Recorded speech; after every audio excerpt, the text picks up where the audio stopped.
하나님께서 아브라함에게 나타나셔요. 나타나셔서 처음 떼는 말씀이 뭐냐면 두려워하지 말래요. 이 말은 아브라함이 지금 어떤 상태에 놓여 있다라는 거죠? 두려워하고 있었다라는 거예요. 불안해하고 있었고 뭔가 마음속에 공허했었다라는 거예요. 그러니까 하나님이 나타나셔서 아브라함에게 두려워하지 마라고 이야기하고 있는 것이죠. 아이들이 울면 여러분들은 어떻게 합니까? 쟤 우나보다 그래서 지나가시나요? 물론 모르는 아이면 울던 말던 아이고 가슴 쭈쭈쭈 하고 지나가지만 여러분들의 손주가 울고 있어요. 여러분들의 아이가 울고 있어요. 그럼 여러분들은 어떻게 하시죠? 너 도대체 왜 그래? 라고 하는 거예요. 하나님과 아브라함의 관계가 그러한 관계였다라는 거예요. 만약에 아브라함과 하나님의 관계가 전혀 관계가 없었다면, 하나님이 아브라함에 관심이 없었다면 하나님은 굳이 아브라함에게 찾아올 필요가 없었습니다. 그런데 하나님은 아브라함에게 찾아오셔서 묻습니다. 왜 그래? 두려워하지 마라고 이야기합니다. 저와 여러분들이 행복하기를 원하시나요? 정말 원하세요? 그러면 하나님과 우리 관계가 하나님과 아브라함의 관계가 되어야 합니다. 저와 여러분들의 관계가 아브라함과 하나님의 관계가 되어야 한다고. 여러분들은 말씀할 수 있으세요? 말할 수 있으세요? 나는 아브라함과 하나님의 관계인 것 같아요 라고 말할 수 있으세요? 조금 더 편하게 말씀을 드려볼까요? 여러분들은 제가 어떤 관계이신가요? 가까이 오기는 좀 먼 그대인가요? 많은 성도님들이 하는 말이 이런 말이 있어요. 참 가슴이 아파요. 목사님과의 관계는 적당하게 거리를 두는 게 좋대요. 너무 친해도 안 되고 너무 멀어도 안 된대요. 어느 정도 일리는 있는 말 같아요. 가끔 하면 사람의 그 속마음이나 사람의 실수 같은 것들이 보이기 때문에 실망한다라는 거, 상처 입는다라는 거. 그럼 여러분 정말 그럴까요? 사람과의 관계 속에서 적당한 거리를 두게 되면 적당한 관계 속에서 나타나는 일들만 생깁니다. 그렇죠? 그런데 관계 속에서 뜨거운 관계가 되면 어떻게 되죠? 모든 것을 주는 일들이 일어나요. 그게 연애할 때 많이 드러나잖아요. 눈 뒤집히면 안 가리잖아요. 근데 눈이 돌아오면 어떻게 돼요? 내가 미쳤지 라고 하잖아요. 하나님과 우리의 관계 속에서도 이 관계성이 필요하다라는 거예요. 아브라함이 어찌 사랑받을 만한 사람입니까? 아브라함이 어떤 사람이었어요? 하나님께 사랑의 고백을 들었던 사람이에요. 스스로가 하나님을 사랑한다고 하나님의 말씀을 쫓겠다고 고백했던 사람이에요. 그런데 그가 정말 하나님만 쫓았습니까? 두려울 때 벌벌 떨었어요. 그리고 하나님이 말씀하시는 거 듣지도 않았어요. 오늘 본문에서도 하나님께 투정을 부려요. 그 하나님, 놀라우신 하나님 앞에 하나님이 이게 뭐예요? 라고 하면서 투정 부린다는 거 아닌가요? 그런데 저는 오늘 여러분들에게 분명히 부탁드리고 여러분들에게 축복합니다. 다른 사람이 아닌 아브라함과의 관계 속에서 아브라함의 투정을 할 수 있는 그런 믿음이 저와 여러분들에게 있기를 예수님의 이름으로 축복합니다. 왜냐하면 투정 부린다라는 것은 그분을 신뢰한다라는 거예요. 그분만이 내게 모든 것을 더해줄 수 있다라고 믿는다라는 거예요. 아이들이 아무리 철이 들지 않았어도 누구에게 투정 부리죠? 누구에게 묻죠? 누구에게 가서 따지죠?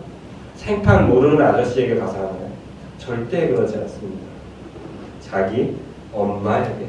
아빠가 조금 무서우면 아빠에게도 안 가요. 누구에게 가요? 엄마에게만 가요. 왜요?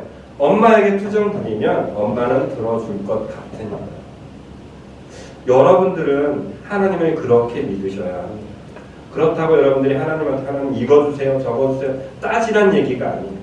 하나님과의 관계가 여러분들이 구할 때 하나님은 들어주신다라는 그 믿음이 여러분들에게 제발 있었으면 좋겠어요. 해봐도 안 돼 라는 건 정말 힘든 거예요.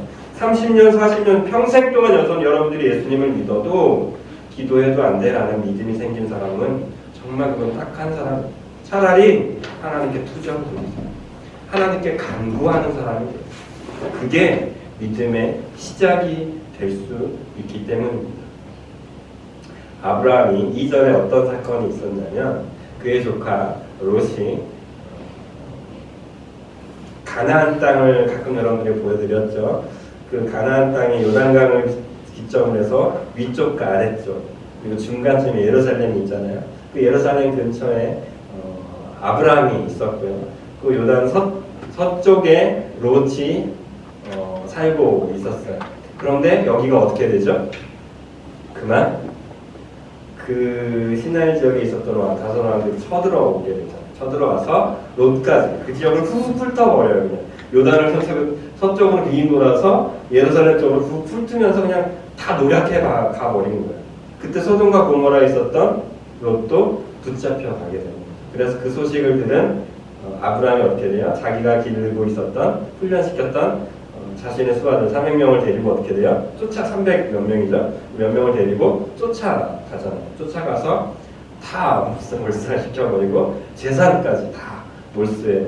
그때 돌아와서 아비멜렉을 만나게 되고 아비멜렉이 아브라함에게 축복하잖아요. 그 이야기가 14장에 나온다는 거예요. 그러니까 지금 아브라함은 사실 어떤 상태여야 되는 거예요? 족장이 그냥 소수 마을에 우리말로 따지면 반장이 군수를 이긴 거예요. 이건 말이 안 되잖아요. 군수 정도가 아니죠. 거의 시장 정도 급을 때려 부순 거예요. 그것도 연합의 시장을 때려 부쉈으니 이거는 사기가 올라가야 돼요. 기세 등등해야 될 상황인데 그 기세 등등해야 될 상황에 하나님이 나타나서 하는 말이 뭐냐면 두려워하지 말래요. 이것은 저와 여러분들이 밝히 깨달아야 될 필요가 있어요. 저와 여러분들이 뭔가 이룬 것 같을 때가 올 거예요. 저 특히 이제 나이가 드시면 드실수록 여러분들이 더 많이 그걸 느낄 거예요. 내가 그렇게 뼈 빠지게 노력해봐서 이만큼 잃었다라는 생각이 반드시 들어올 거예요. 근데 그때 여러분이 생각하셔야 돼요. 정말 그게 내가 이룬 걸까? 정말 그게 내가 한 것일까? 생각해 보셔야 돼요. 그러면 여러분 가운데 찾아오는 게 있어요. 아, 내가 한 게 아니었구나.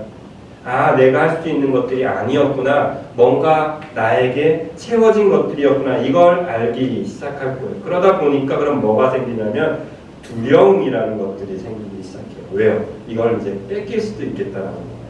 아, 이걸 잃을 수도 있겠다라는 생각이 돌아옵니다. 지금 아브라함은 그 상태에 있는 것 같습니다. 되게 열심히 살았어요. 하나님의 갈대우를 떠나가면서 말씀대로 살아왔어요. 그리고 좋은 땅과 좋지 않은 땅을 봤을 때 하나님이 원하시는 것은 당장 눈에 보이는 것이 아닌 것을 알았기 때문에 그냥 그것을 조카 롯에게 양보하고 자신은 다른 땅으로 떠났잖아요. 얼마나 좋은 선택들이었어요. 얼마나 아름다운 선택들이었어요. 그리고 돌아봤더니 어떻게 해요? 자기 수하가 많아요. 자기의 능력이 한 나라를 멸망시킬 정도로 대단한 걸 알았어요. 그런데 그런 그에게 뭐가 찾아왔어요? 두려움이 찾아왔고 공포가 찾아왔어요. 뭔가 모를 허전함이 찾아왔어요. 채워지지 않는 그 아픔들이 그에게 찾아왔어요. 왜냐하면 그는 바라는 하나가 있었기 때문이에요. 그의 욕심 하나가 있었기 때문에, 그의 간절함이 하나 있었기 때문이에요. 자신이 할 수 없는 거였어요. 그게 뭐예요? 아들 가지는 거였어요. 다 있어요. 예쁜 아내도 있고요. 또 부도 있어요. 명예도 있어요. 가진 것은 다 가졌어요. 그런데도 그는 뭔가 채워지지 않았어요. 그게 자녀였습니다. 그 사람이 물어보죠. 너 왜 이렇게 두려워하니? 왜 이렇게 걱정하고 있니? 라고 하자 아브라함이 말합니다. 2절 아브라함이 이르되 주 여호와여 무엇을 내게 주시려 하나이까? 너 두려워하지 마. 내가 네 방패고 네 상급이잖아. 나만 믿어. 라고 이야기하시는 거예요. 그랬더니 아브라함 그럼 하나님 대체 나한테 뭐 줄 거예요? 뭔 뜻인지 아시겠죠? 지금 그가 채워지지 않는 갈급함이 하나 있었어요. 그건 뭐냐면 아들이라는 거예요. 아들 달라고 이걸 돌려서 지금 얘기하고 있는 거예요. 그래서 3절 우리 같이 한번 읽어볼까요? 3절 시작. 아브라함이 또 이르되 주께서 내게 씨를 주지 아니하셨으니 내 집에서 길린 자가 내 상속자가 될 것이니이다.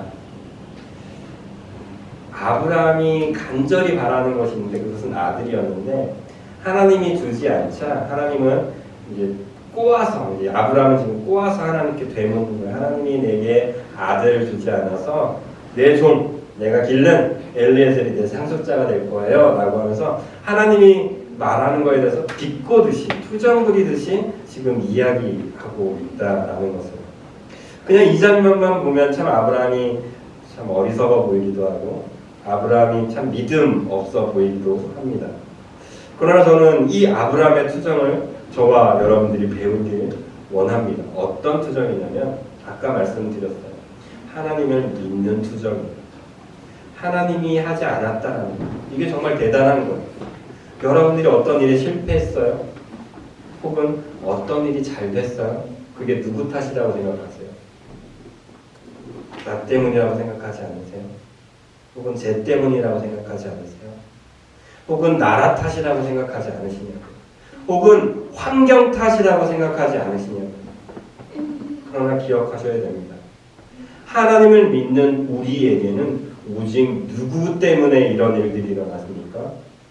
하나님 때문입니다. 하나님 때문에 때로는 어려운 일이 생겨요. 때로는 하나님 때문에 기쁜 일도 생겨요. 오직 한 가지예요. 하나님을 믿는 자들에게는 하나님 때문에 이러한 일들이 일어납니다. 그렇다면 우리는 누구에게 따져야 합니까? 하나님께 따져야 됩니다. 그런데 여기서는 되게 중요한 전제가 있어요. 하나님의 아들인 자들이 이렇게 사셔야 됩니다. 하나님을 믿지 않는 자가 하나님께 따지는 것이 아니라 하나님을 믿는 자가 따질 수 있다는 거예요. 다시 처음의 이야기로 돌아가 볼게요. 하빈이가 저에게 따질 수 있어요. 왜요? 아버지로 믿습니다. 그러나 지나가는 누군가가 저에게 어떻게 그렇게 살 수 있냐고, 어떻게 나에게 이렇게 힘든 일을 줄 수 있냐고, 어떤 누구도 그렇게 말하지 못해요. 누구만 그럴 수 있어요? 제 자녀들만 그럴 수 있어요. 왜요? 내가 그를 도울 수 있는 걸 그는 알기 때문입니다. 여러분들은 하나님께 투정하고 계세요. 여러분들의 바람을 투정하라는 얘기가 아니에요. 하나님을 믿음으로 투정하라는 얘기예요. 이 차이를 잘 구분하셔야 돼요. 하나님 저 왜 이거 로또 맞지 않게 하셨어요? 하나님 왜 저 사업 실패하게 하셨어요? 단지 그렇게 투정하라는 얘기가 아니에요. 하나님 저 하나님의 말씀대로 살아가는 하나님의 아들인데 왜 대체 도와주지 않는 거예요? 이렇게 투정하라는 얘기예요. 그래서 사순절 여러분 말씀 묵상을 그렇게 하라고 강조하는 거예요. 말씀대로 살아봤는데 이게 뭐냐고 따져보라는 거예요. 아브라함은 그렇게 따질 만한 사람이었어요. 갈대우를 떠났잖아요. 그의 조카처럼 좋은 것을 선택하지 않았잖아요. 그냥 하나님의 말씀대로 살아보려고 노력하고 있었잖아요. 그러니까 하나님께 따질 수도 있는 거예요. 따지니까 하나님이 어떻게 반응하세요? 그 질문에 대해서 대답하기 시작하는 거예요.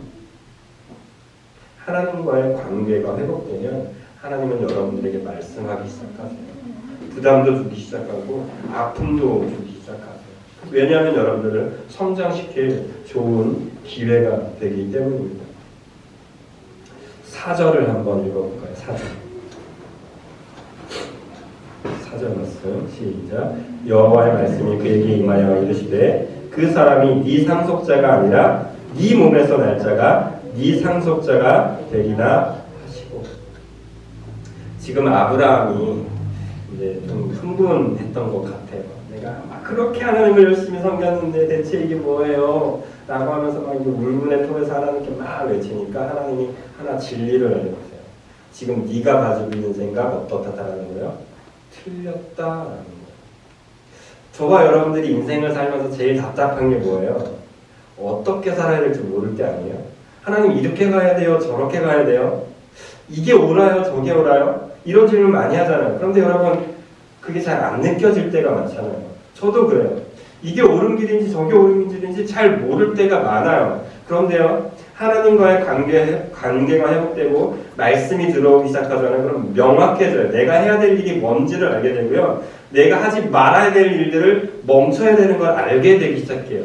아브라함에게도 하나님께서 직접 말씀하세요. 엘리에셀이 아니야. 너에게 나온 자녀가 네 대를 이을 사람이야 라고 하면서 분명하게 알게 하신다라는 거예요.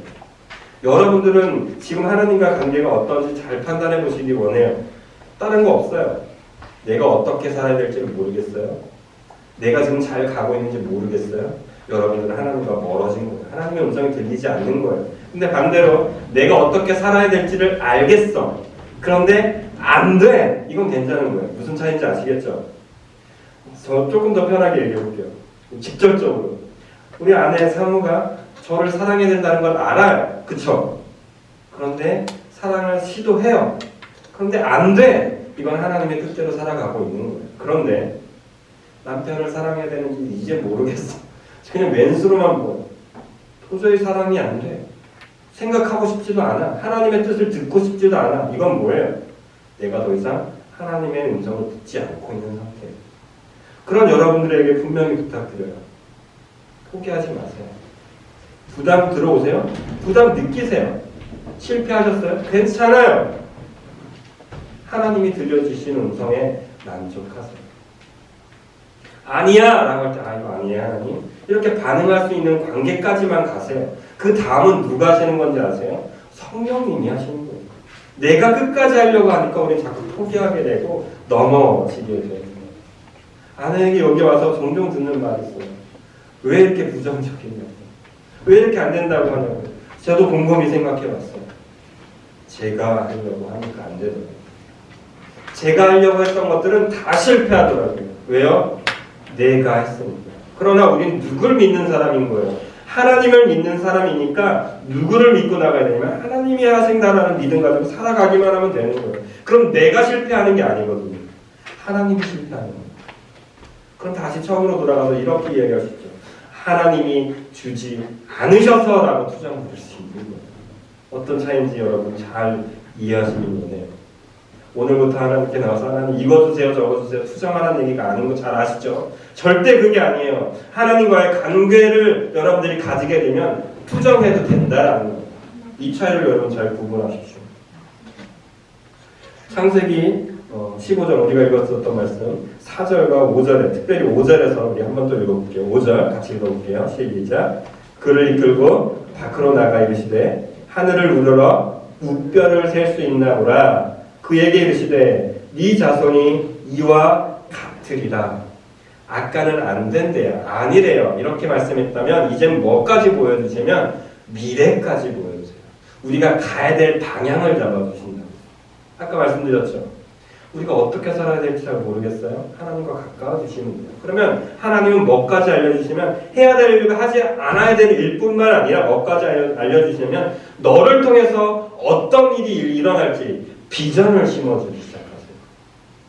여러분들의 인생 가운데 비전이 사라졌다는 것은 다시 처음으로 가셔야 돼요. 뭐부터 확인하셔야 돼요? 내가 지금 하나님과 관계가 잘 회복되고 있는가? 내가 지금 하나님께 투정 부릴 수 있는 믿음이 있는 자인가? 이 관계를 먼저 회복해 보세요. 그리고 하나님과의 관계가 회복되면 내가 갈 길이 보일 뿐만 아니라 내 미래, 나를 통해서 내 자녀가 어떻게 될 것인지도 믿음이 생기기 시작한다.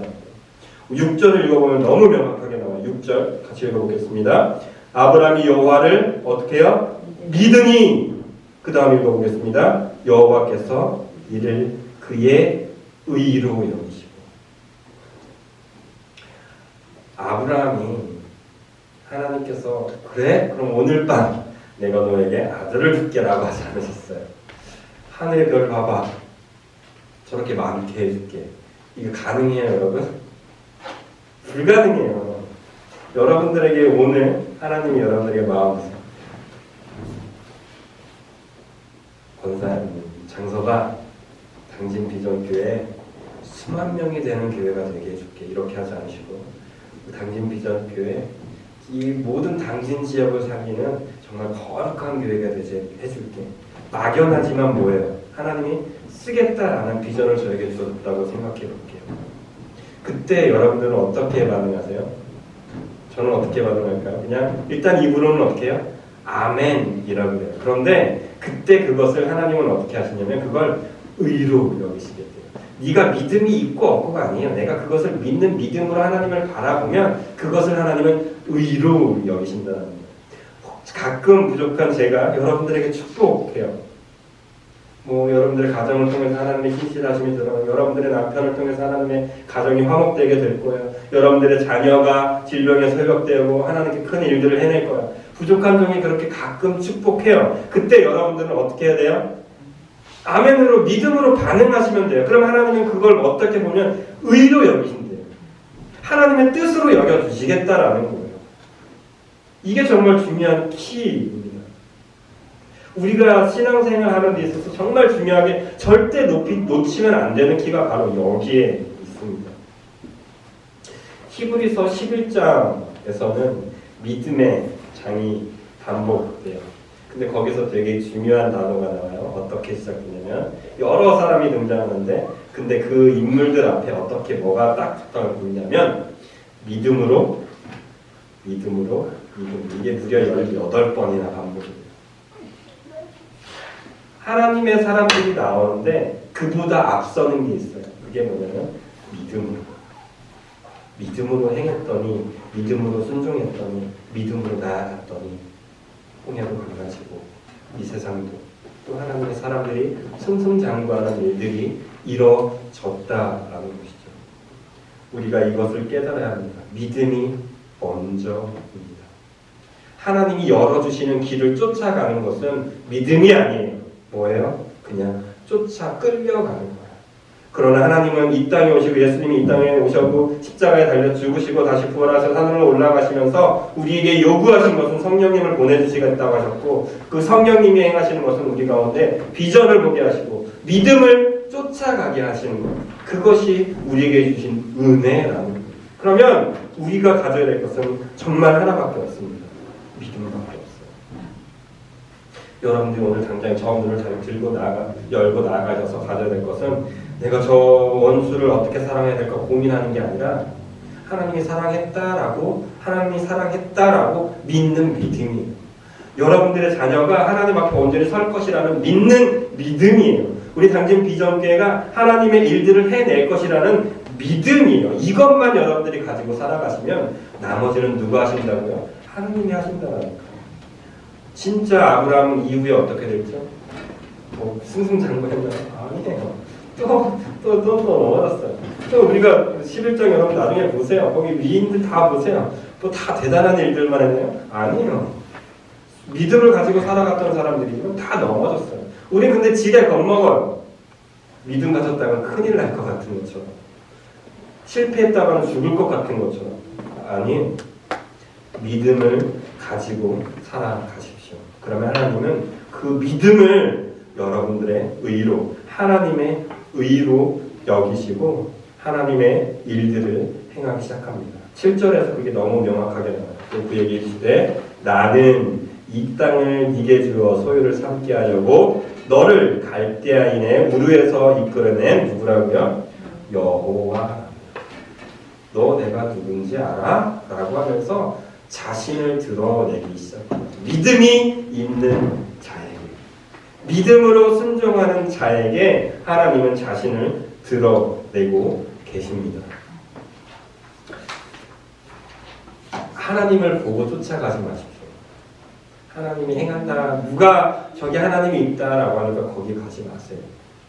하나님이 여러분들에게 말씀으로 주신, 특별히 66권 말씀으로 주시는 이 말씀 가운데 여러분들에게 도전을 주셨을 때 그냥 그건 믿음으로만 받으십시오. 그 이후에 아브라함이 하나님께, 그러면 제가 이제 아브라함이 사람이잖아요. 하나님은 가까이 모셨던 사람이지만 결국 아브라함에게도 불안함이 계속 있었던 것 같아요. 그럼 하나님 좋습니다. 저 믿을게요. 근데 하나님 조건 하나가 있어요. 제가 대체 그것을 무엇을 통해 알겠습니까? 라고 해요. 그때 하나님이 요구하셨던 게 있어요. 다른 게 아니에요. 이건 간단해요. 예배. 너 예배 드리라고. 지금 여러분들에게 순양, 수소, 빛비둘기, 산비둘기 이런 거 보이시죠? 다 버리세요. 하나만 기억하세요. 믿음 가운데 하나님이 요구하시는 것. 그럼 하나님 제가 어떻게 그 증거를 발견하길 원해요? 예배 드리라고 하세요. 예배를 드리는 자에게는 하나님의 증거를 보여주세요. 어떤 증거요? 하나님의 임재를 보여주세요. 아브라함이 하나님의 말씀대로 예배를 준비를 철저하게 해요. 근데 아무리 기다려도 안 와요. 그래서 포기하고 잠들었어요. 잠들었을 때 하나님이 임하세요. 아까랑 똑같죠. 자신이 해야 될 때는 못해요. 다 내려놓고 포기할 때 하나님은 임재하셔서 하나님의 증거, 하나님의 불을 보여주기 시작하셨어요. 오늘 이 예배가 여러분들의 그 증거가 되길 원해요. 여러분들 가운데 하나님의 말씀이 임하는 증거가 되길 원해요. 그러면 하나님의 불이 여러분들의 확인 작업을 하기 시작할 거예요. 어떤 확인 작업이요? 믿음의 확인 작업을 하기 시작할 겁니다. 그렇게 살아가시는 거예요. 그게 신앙인들의 삶이에요. 부담으로 살아가지 마십시오. 실패했다고 울며 살아가지 마십시오. 그냥 믿음으로 한번 살아가 보십시오. 그리고 예배로 하나님께 나아가 보십시오. 그것이 하나님께서 저와 여러분들에게 요구하시는 것입니다. 제가 한때 좋아했던 김선우의 목사님이라는 분이 계세요. 여러분들 아마 잘 모르실 거예요. 정말 잘 모르는 아주 젊으신 목사님. 근데 그 김선우 목사님께서 하셨던 말씀이 제가 좀 마음에 많이 담아두고 있는 말씀이 하나 있는데 뭐냐면 이분이 아이들과 이렇게 놀아주고 있었대요. 근데 아이들하고 이렇게 놀아주고 있는데 정리가 잘 안 되고 있으니까 야 이거 다 정리해. 정리하라고 막 혼내셨대요. 그러니까 아이들이 도저히 자신들이 안 되니까 아빠한테 도와달라고 이거 좀 해달라고 좀 같이 좀 해달라고 그랬대요. 근데 그때 김선희 목사님이 이렇게 말씀해요. 내가 이걸 왜 해줘야 되는데 니들이 다 어지럽혀 놓고 내가 이걸 왜 해줘야 되는데 그때 저는 중 한 분이 하나가 그렇게 이야기했다고 아빠니까 그 한마디에 그 목사님 어떤 말도 할 수 없이 도와줄 수밖에 없었대요. 왜요? 아빠는 아들을 책임져야 돼요. 아빠는 아이의 도움에 요청에 답변해야 되는 게 아빠니까요. 그러니까 저와 여러분들이 오늘부터 해야 될 거예요. 첫 번째는 하나님과의 관계를 회복하는 거예요. 하나님이 내 아빠라고 여러분들이 믿는 거예요. 하나님이 여러분들의 아빠라고 믿고 하나님이 행하시는 말씀을 믿고 살아가면 하나님은 그 믿음에 대해서 그걸 의로 여기시고 가능하십니다. 그러면 재밌는 거예요. 좋은 거예요. 그렇게 살아가시게 되시기를 예수님의 이름으로 축복드립니다. 이 찬양이 계속 생각났어요. 세상은 들리고 아시죠? 세상은 들리고 사람들은 변하고 나는 주를 섬기니 주님의 사랑은 영원히 변하지 않네. 나는 주를 힘내. 오직 믿음으로 내가 살리라. 오직 믿음으로 내가 살리라. 이 찬양 우리 부르시면서 여러분 가운데 없었던 믿음들이 분명히 드러나게 하시고 살리시는 예수님의 이름이 믿어지는 은혜가 있게 되시기를 예수님의 이름으로 축복합니다.